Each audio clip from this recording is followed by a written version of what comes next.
नमस्कार, स्वागत है आप सभी का एजुकेशन मंत्रा में।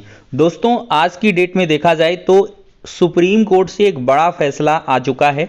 ईडब्ल्यूएस आरक्षण पर फाइनल डिसीजन आ चुका है और लाखों लोगों को झटका भी लगा है। सीजेआई साहब का क्या कुछ निर्णय रहा है, बीएड बनाम बीटीसी का जो मामला है वो निर्णायक मोड़ पर जा पहुंचा है। सुप्रीम कोर्ट से नोटिस भी जारी हो चुकी है। लखनऊ से जुड़ी हुई बड़ी अपडेट है। लेखपाल भर्ती परीक्षा परिणाम में मुश्किलें बढ़ रही हैं और यूपी SSC पेट 2022 के रिजल्ट को लेकर भी कुछ इन्फॉर्मेशन है वो आप सभी तक डिलीवर करेंगे। तो दोस्तों, वीडियो को लाइक एंड शेयर करें और जो पहली बार आए हैं तो भाई सब्सक्राइब अवश्य कर लें। पता नहीं लोग सब्सक्राइब क्यों नहीं कर रहे हैं चैनल को। लगातार ऑथेंटिक इन्फॉर्मेशन ही आपको दी जाती है। तो चलिए दोस्तों, उस वीडियो को शुरू करते हैं। आरक्षण मामले को सबसे पहले देख लेते हैं। तो दोस्तों, आप सभी ने देख भी लिया होगा कि संविधान का 103वां संशोधन संवैधानिक है, सुप्रीम कोर्ट ने माना है और ईडब्ल्यूएस कोटे के तहत 10% जो आरक्षण है वो जारी रहेगा। तो supreme court on EWS quota, देश में जारी रहेगा 10% ईडब्ल्यूएस आरक्षण। सरकार के फैसले पर सुप्रीम कोर्ट ने मुहर लगा दी है। तो 5 सदस्यीय ये खंडपीठ थी। सभी न्यायमूर्ति यहाँ पर हैं। ये सीजेआई साहब है, चीफ जस्टिस साहब है और ये कल की डेट में रिटायर भी हो रहे हैं। तो verdict on EWS quota, EWS को शिक्षा और नौकरी में 10% आरक्षण दिए जाने के खिलाफ दायर याचिकाओं पर सुप्रीम कोर्ट ने आज अपना फैसला सुना दिया है। देश में ईडब्ल्यूएस जो आरक्षण है वो लागू रहेगा। जस्टिस यूयू ललित की अध्यक्षता वाली 5 सदस्यीय बेंच ने फैसला सुनाया है। तो देश की सबसे बड़ी अदालत यानी कि सुप्रीम कोर्ट ने 10% आरक्षण को हरी झंडी दी है। कोर्ट ने केंद्र सरकार के फैसले पर अपनी मुहर लगाई है। चीफ जस्टिस यूयू ललित साहब की अध्यक्षता वाली 5 सदस्यीय बेंच में 3-2 से यह फैसला सुनाया गया है। मतलब समझिए, 3 जज संविधान के 103वें संशोधन 2019 को सही मान रहे थे और बेंच में जस्टिस दिनेश माहेश्वरी, एस रविंद्र भट्ट, बेला एम त्रिवेदी, जेपी पारदीवाला शामिल थे। तो चीफ जस्टिस यूयू ललित साहब और जस्टिस भट्ट ने अपनी असहमति जताई है।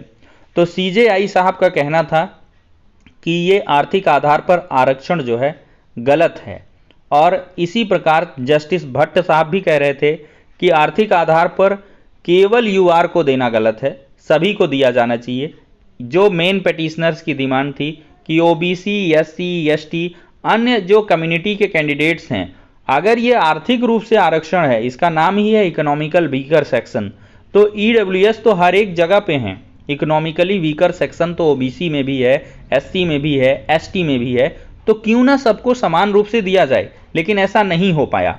यहाँ पर भी देख सकते हैं, जस्टिस दिनेश माहेश्वरी ने ईडब्ल्यूएस कोटे के पक्ष में अपनी सहमत जताई है। उन्होंने कहा है कि आर्थिक मानदंडों पर आरक्षण संविधान के मूल ढांचे का उल्लंघन नहीं करता। उन्होंने कहा कि ईडब्ल्यूएस आरक्षण समानता संहिता का उल्लंघन नहीं करता। जस्टिस बेला एम त्रिवेदी ने भी ईडब्ल्यूएस आरक्षण का समर्थन किया। उन्होंने कहा कि वह जस्टिस माहेश्वरी के साथ सहमत हैं। सामान्य वर्ग में ईडब्ल्यूएस कोटा वैध और संवैधानिक है। जस्टिस जेबी पारदीवाला ने भी ईडब्ल्यूएस आरक्षण का समर्थन किया। देखा जाए तो यहाँ पर CJI UU Lalit concurs with justice Ravindra Bhat, the decision stands at 3:2। Majority bench justice Dinesh Maheshwari, Bela Trivedi, JB Pardiwala uphold the EWS amendment. तो ये 2 जजेस इसके खिलाफ रहेंगे और 3 जजेस पक्ष में रहे। तो 3-2 से देखा जाए तो जीत हुई है। तो सरकार के कानून का यहाँ पर समर्थन किया गया है और कुल मिलाकर जो मामला है अब क्लोज हो चुका है। सुप्रीम कोर्ट ने फाइनली मुहर लगा दी है। तो हमेशा के लिए ईडब्ल्यूएस का जो आरक्षण है वो अजर और अमर हो गया है। सभी भर्तियों में जो सामान्य वर्ग के अभ्यर्थी हैं उनको समान रूप से 10% का आर्थिक आधार पर जो आरक्षण है वो लगातार आगे भी आने वाली भर्तियों में मिलता रहेगा। अब इसमें कोई इफ बट वाली स्थिति नहीं रही है, क्योंकि ये सुप्रीम कोर्ट का डिसीजन है और सुप्रीम कोर्ट के आगे हमारे देश में कोई ऐसी कोर्ट बनी नहीं है। अब दोस्तों, हम बात करेंगे बीएड बनाम बीटीसी निर्णायक मोड़ की। दोस्तों, इसमें निर्णायक मोड़ आ चुका है और सुप्रीम कोर्ट से जो एडवांस कॉज लिस्ट 16 नवंबर की जारी हुई है उसमें केस काफ़ी ऊपर लिस्टेड है बीएड बनाम बीटीसी का, और ये 16 नवंबर को लास्ट डेट ऑफ हियरिंग है। क्योंकि सुप्रीम कोर्ट ने पिछली बार मौका दिया था कि हम लास्ट डेट पर कंक्लूड करेंगे, मतलब एक और मौका दे रहे हैं। तो 16 नवंबर को इसमें एक हेल्दी बहस देखने के लिए मिलेगी। अगर सब कुछ ठीक ठाक रहा तो 16 नवंबर को ही इस पर जो फाइनल डिसीजन है वो सुरक्षित कर लिया जाएगा और इसके बाद ये सुनाया भी जा सकता है। और अब देखते हैं कि ये मामला किस प्रकार से वैरी करता है, क्योंकि पूरे देश के करोड़ों छात्र इससे प्रभावित हो रहे हैं। जो बीएड के कैंडिडेट्स हैं वो डायरेक्टली प्रभावित हैं, बीटीसी डीएलएड वाले भी प्रभावित होंगे इस निर्णय से। पक्ष विपक्ष से दोनों पक्षों को प्रभावित होना है। लाखों लोगों को दोस्तों यहाँ पर झटका ईडब्ल्यूएस में इस वजह से लगा है क्योंकि बहुतों को ऐसा लगता था कि सुप्रीम कोर्ट या सीजेआई साहब जिस प्रकार के जो रिएक्शंस थे उनके बीच ये था कि कुछ ना कुछ इसमें जो है चेंजेस आएंगे। तो ऐसे सारे लोग जो चाह रहे थे या सोच रहे थे कि ईडब्ल्यूएस में उनको भी फायदा मिलेगा, तो इन सभी लोगों को झटका मिला है। और साथ ही साथ देखा जाए दोस्तों तो ये एक बहुत बड़ा डिसीजन है, ऐतिहासिक फैसला है।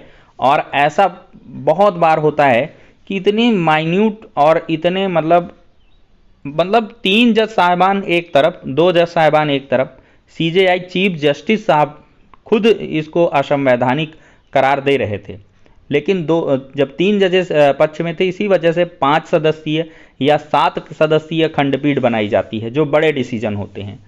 खैर सुप्रीम कोर्ट में भी ये मामला बीएड बनाम बीटीसी बहुत व्यापक है और बड़ा है और इसको फिलहाल 2 जज ही सुन रहे हैं, लेकिन ये इतना बड़ा नहीं है क्योंकि ईडब्ल्यूएस क्या है पूरे मेजर सेक्शन को प्रभावित कर रहा था और ये क्या है कि ये शिक्षक भर्तियों तक ही सीमित रहने वाला मामला है, लेकिन इससे भी बहुत सारे लोग एग्रीव्ड होंगे। तो इस वजह से सुप्रीम कोर्ट ने इसको प्रॉपर समय दिया है और 16 नवंबर पर इसमें काफ़ी दोस्तों यही बात है कि 16 नवंबर को फाइनली इस पर सुनवाई हो जाएगी और 16 नवंबर के बाद से आपको देखा जाए तो एक आध महीने लग सकते हैं, 10-15 दिन लग सकता है निर्णय आने में। और इसके बाद टीटी वगैरह का भी मामला जो है आगे बढ़ जाएगा, जो सर्टिफिकेट में रोक वगैरह लगी है। अब दोस्तों हम लेखपाल भर्ती परीक्षा परिणाम पर चर्चा करते हैं। दोस्तों सबसे पहले हम पीटी 2022 की अपडेट को देख लेते हैं। दोस्तों पीटी 2022 की अगर देखा जाए तो 40,000 कॉपियाँ पर डे स्कैन हो रही हैं और जनवरी में रिजल्ट जारी आयोग के द्वारा कर दिया जाएगा। ये एक स्पेशल अपडेट दोस्तों यहाँ पर निकल के आई है। और लेखपाल भर्ती अगर हम बात करें तो लेखपाल में सभी डिस्ट्रिक्ट की जो रिपोर्ट है वो एसटीएफ हेड ऑफिस को मिल गई है। एसटीएफ जल्द ही जांच कंप्लीट करके आयोग और शासन को रिपोर्ट दे देगा। अब देखिए दोस्तों रिपोर्ट मिलने के बाद सभी सस्पेक्टेड लोगों को बाहर करने के बाद ही लेखपाल रिजल्ट पर काम शुरू होगा। रिजल्ट देखा जाए तो मिड दिसंबर तक लेखपाल भर्ती का आ सकता है अगर इसमें बहुत ज़्यादा पेचीदा मामला ना हुआ। 15,000 ऊपर वालों में बहुत ज़्यादा फर्जी नहीं पाए गए या व्यापक अगर फर्जीवाड़ा हुआ है, 15,000 ऊपर वाले में सभी फर्जी हो गए एकदम से, तो ये बड़ा मामला हो जाएगा और एग्ज़ाम को कैंसिल भी किया जा सकता है। तो दोस्तों ये भी चीज़ें लेखपाल भर्ती में देखने के लिए मिल सकती हैं। खैर हम देखते हैं क्या कुछ होता है लेखपाल भर्ती में। तो ये लेखपाल भर्ती की कट ऑफ मतलब हो गई कि रिजल्ट दिसंबर मिड तक और पीटी भर्ती का जो रिजल्ट है वो जनवरी में आ जाएगा 2023 में। तो ये हो गया आज का वीडियो। पसंद आया तो लाइक एंड शेयर करें। नेक्स्ट वीडियो में मिलते हैं।